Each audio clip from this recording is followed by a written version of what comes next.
And the thing about training camp times is we're getting clips, we're getting storylines, and we decided, we have to take a trip to all these different places and kind of get an update on what the hell is going on. Let's kind of take a look. How are we going to get from one training camp to the next? Well, a train, of course. Ladies and gentlemen, it's time to hop on the training camp train.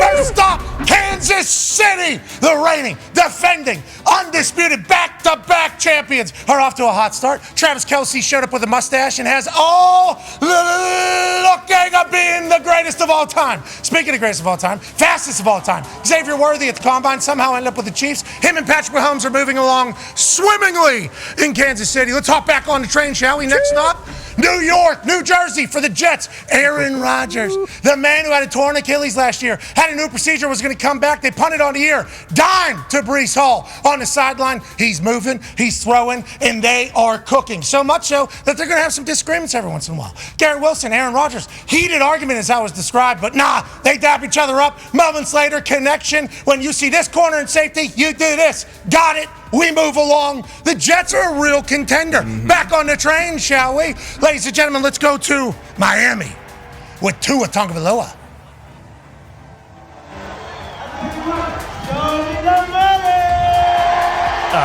Okay, they get Tua's deal done. He is now a repaid quarterback. We'll talk about that. Let's hop back on the train. Ladies and gentlemen, let's go to Houston. Stephon Diggs, new signing for the Texans out of the Buffalo Bills. No gloves. Let's make practice harder than the game. One-handed snag. Him and C.J. Stroud should be lethal. Speaking of lethal, how about the Houston Texans defense? Nobody's talking about it. Well, Dalton Schultz, that's on your ass.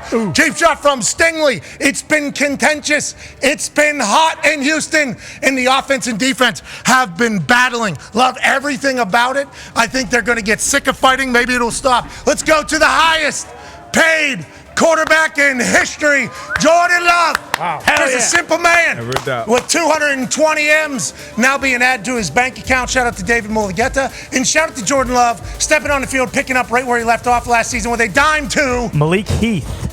Obviously, Green Bay's got their guy. Let's go to Buffalo, New York, upstate New York.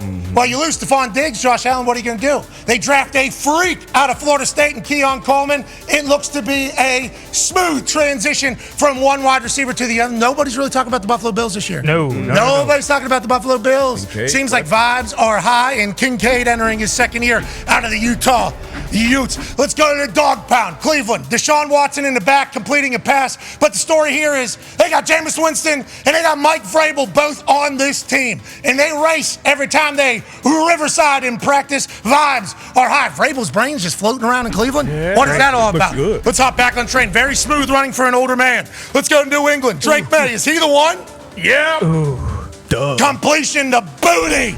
Down the sideline is Drake May, the guy we shall see. Let's go to in L.A. Jim Harbaugh's first training camp with the Chargers is obviously hilarious and awesome. Justin Herbert wearing gold jersey connects with Lad McConkey. They're saying this lad is great, and they're saying this team is going to be tough for the first time in Herbert's entire career. Harbaugh's flipping tires. Wow. New machine. Yeah, it is a sweet tire flipping machine. Need a better handle on it, he says. Let's go to Chicago.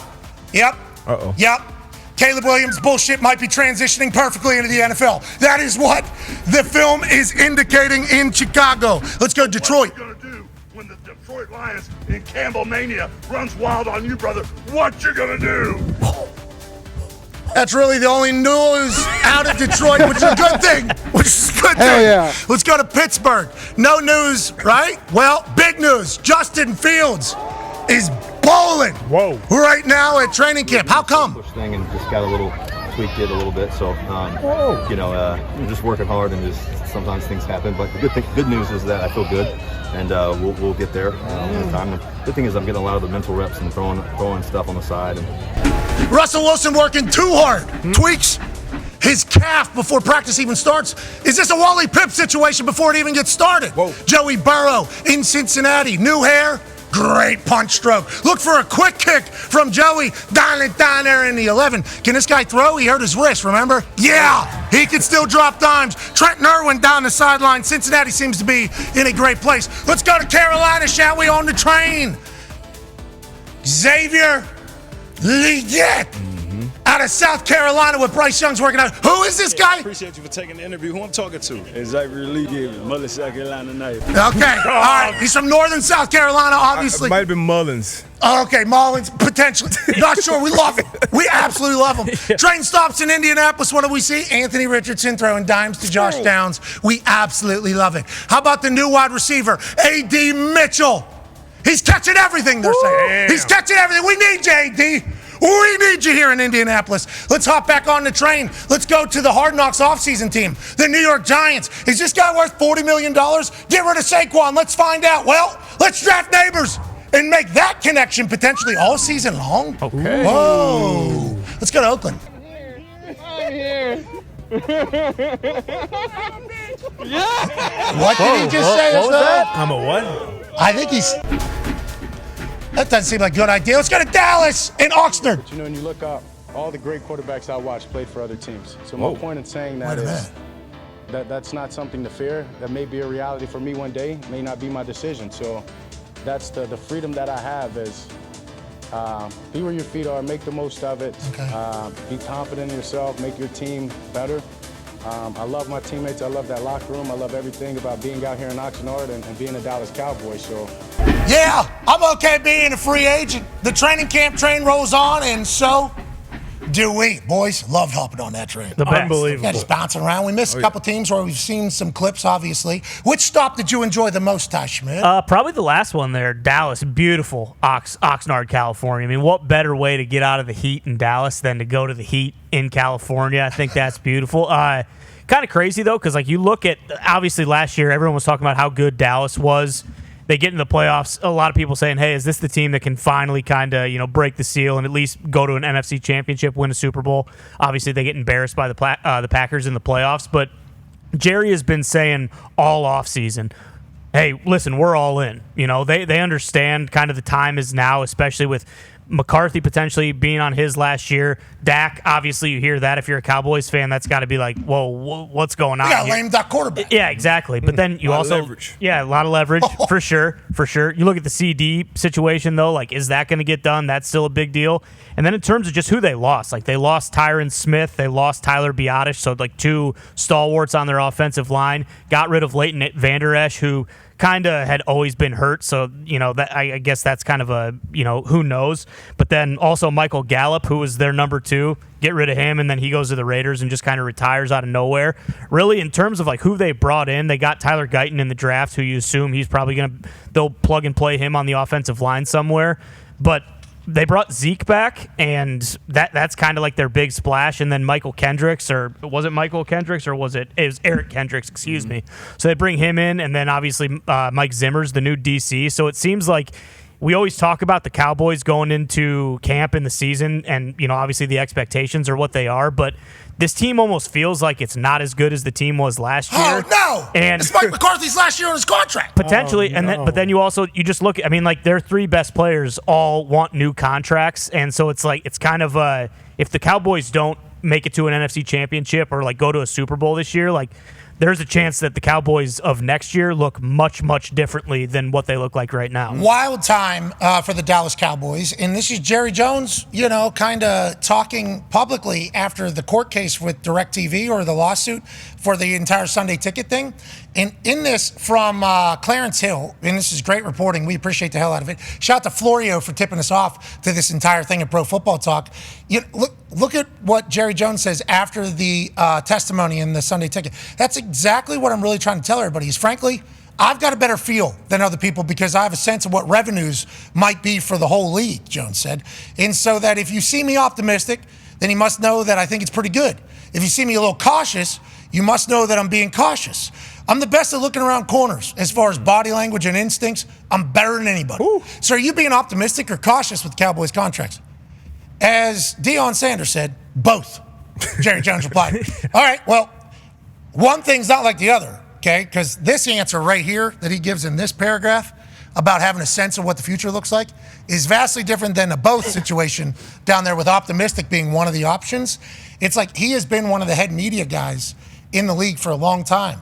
because the Dallas Cowboys are on primetime all the time, people didn't know actually, are you doing that so that you keep Jerry happy because Jerry's part of the media, or are they doing that because the Dallas Cowboys fan base is so big? I think one thing kind of goes with the next, and Jerry has been able to operate and negotiate media deals in a fantastic fashion for the NFL. But him basically saying to the rest of the NFL, I have no idea what revenues are going to be. $14 billion is currently being asked of us in a litigation, in a lawsuit over the Sunday ticket shit.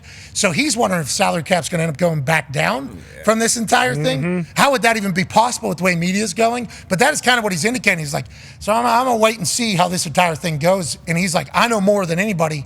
That's wild to think about because Jerry has been a part of the information committee for a long time. And him just saying that out loud is like, everybody, all these big deals that are coming out, like, better hold the fucking horses. Yeah. We have no idea where this thing's headed going. That's basically what he said there and implied. For sure. So then if you couple that with, I think it was at practice, a couple people were asking him about the Dak contract and just like, where's kind of the disconnect? Why aren't we hearing anything about this? Like, are you going to be able to match the number that he wants? And Jerry just very quickly, yes, I believe we will. But again, it all depends on how we do. Like, he kind of just, it's like he doesn't know what to say. He doesn't want to say the wrong thing. He obviously knows Dak has leverage in this situation, so he doesn't want to give anything away. But you can't assume that if the Cowboys do exactly what they did last year, they go to the playoffs and everyone's talking about how this could be the team to kind of break the seal, and then they flame out in the first round. Like, there's no way that Jerry's going to give him $60 million plus, and then on top of that, it's okay, McCarthy's out. What if you bring in a defensive coach? Like, how much? Like, it really is kind of almost like this year is like a breaking point. I feel like for the Cowboys, like they really need to kind of figure out what's going to happen next. It'll go down in history for sure, no matter what happens or what takes place. And congrats to the Dallas Cowboys having to figure it out. And maybe they do all view it as one last hurrah here. Yeah. And hey, one last hurrah sure. as we go ahead and do that. And that's wild to think about with the Jerry Jones team. Going back to him saying, I have more information than most people in this entire thing. So I wonder how many times he's used that in negotiation. Hey, listen, I actually know, so I'm not able to. Yeah, but what about these other deals that are that fucker don't know. They're irrelevant. They have no idea. That's a wild negotiation. But he is. He was the only one that negotiated in that deal. Yeah. Was he the only one paying attention? Very fascinating. Speaking of money, big money at one of those train stops down in Miami, D-Butch. How do you feel about it all? No, that was my favorite stop. Didn't love what you guys did there with that video. I don't think we had to put that part in with Tua going to the crowd. I think if he had that moment back. Who tweeted that? I would hope. I think the Dolphins did tweet that. So big. Wait, what video? Oh, you talking about this one right here, ladies and gentlemen. This is Tua addressing the training camp. Doll fam. Becoming a trend that they started, by the way. Yeah. It's got an antenna coming out of his back there. Is that where the microphone? I don't know. Hell yeah. Hell yeah. Fans showed up to a free training camp event. You know, we know how expensive games are, but look, I never got $53 million a year signed with my name on it, so I don't know what that excitement level is like. So shout out to Tua. Obviously, that was my favorite training camp stop. You obviously see he got his money, which he deserved, he earned. And as a Dolphin fan, we've been looking for a quarterback for a long time. Obviously, a long time we've been looking for a playoff win as well, so we're going to need that out of Tua. Obviously, we got his top two receivers back. I think the best wide receiver combo in the league. Defensively, we lost Christian Wilkins. He went to Vegas and got 110 guaranteed. Lost him. Obviously lost Chubb to an injury as well. Lost Jalen Phillips as well. He's getting healthier. So we're going to need some playmakers on that defensive line. But I love getting all pro on the back end with Javon Holland. Should be one of the best safety tandems in the league. Obviously, we got Ramsey back. We got Weaver, new DC. A lot of guys, especially the vets, didn't love the DC we had last year. So having a new defensive coordinator, new voice. Who was it last year? In that building, Vic Fangio. Guy's never done anything, right? Didn't love it. He's done a lot, but maybe personalities. It's different, yeah. Miami. It's different. McDaniel. We got some big time players down there. A lot of expectations. I'm excited. I think should be what's going on in Buffalo, in New York. Boston Connor's Super Bowl pick. I think we should be the favorites to win the AFC East. Okay, well, good luck to the Miami Dolphins and congrats to Tua. That's a real heel move. Yeah. Real heel move. As a baby face. Super baby face. Oh, yeah. Yeah. Super heel. Show me the money. Oh, yeah, hell yeah. Okay. We didn't. We don't have it. Yeah. Who are you talking to? Are you talking to us or are you talking to You're talking ownership. Got it. They're here too. Okay, hell yeah, this is your opportunity to do it. Nonetheless, I like how pumped he was. Yeah. I like how jacked he was. And I like that they got continuity. I like that McDaniel goes to the front office and says, yeah, Tua's the guy. Everybody around the world thinks that we can just pop and place anybody into this offense. Yep. Do you remember what it was like me trying to teach Tua this offense? How many motions, how much understanding you have to have about the play clock, game clock, where everybody's going to be? It's a lot. Now, granted, is that system one that makes people open? Maybe, but it's a complicated one. That is certainly something that is not easy to figure out. Tua has it mastered, and what he's great at is what you need. Yep. Yeah. You know, decision accuracy. Yep. Yep. Very accurate. Can Oos travel to, a little chilly area Right. Of course. and get things done? Maybe get a couple home games in the playoffs. Yeah, gotta win early. nice. Gotta win often. So you have that thing down in Miami, which northern teams aren't gonna like coming down either. Get cooked. Into that thickness, it's not gonna be easy. So good luck to Miami. I like that stuff. Con man, where are you stopping at, brother? Cleveland. Actually, West Virginia with the Browns at the Greenbrier. I felt like Vrabel running sprints with Jameis Winston. The vibes that you can have in a training camp, you guys can probably speak more to it. Probably gets pretty hot, probably gets pretty tired, the entire team. When you got a Jameis Winston and a Mike Vrabel kind of getting the boys going every day, that's got to help. I think if you just look at their team as a whole, they were probably the most banged up team that actually went on to go and do something. They at least went to the playoffs. They lose both their starting tackles to season-ending injuries. Obviously, they lose Chubb to a terrible injury. He's going to be back. They have the continuity with Schwartz and with Stefanski, both play callers on both sides of the ball. If I'm a Cleveland Browns fan, kind of love the conversation around it too, being nothing. It's the Bengals, it's the Ravens, it's the Steelers, which, of course, rightfully so, all three of those teams, they all made huge moves this offseason too. But they brought back everybody, and they really didn't lose any of their biggest pieces. And then you add Mike Vrabel. You add possibly the greatest motivator in the history of football in Jameis Winston. And yes, Deshaun Watson said these last 2 years it's been hard to block out the bullshit. Definitely an interesting way to phrase what's happened the last 2 years. But with Jameis Winston in your ear, just giving you motivation 24/7, it's probably going to help him out a lot with having him there. But yeah, also add Jerry Jeudy and Amari Cooper. Elijah Moore and David Njoku kind of came on at the end of the year, too, last year. Same old line. Same old line. And, DeJuan Jones, he has a lot more experience now. And they added Zach Zinter in the middle from Michigan. I mean, kind of look out for the Browns if you're in the AFC. The dog pound could potentially be barking. Deshaun Watson, another year, getting back in there. Hopefully he could stay healthy. Vrabes walking around that building just giving out gospels. Wild.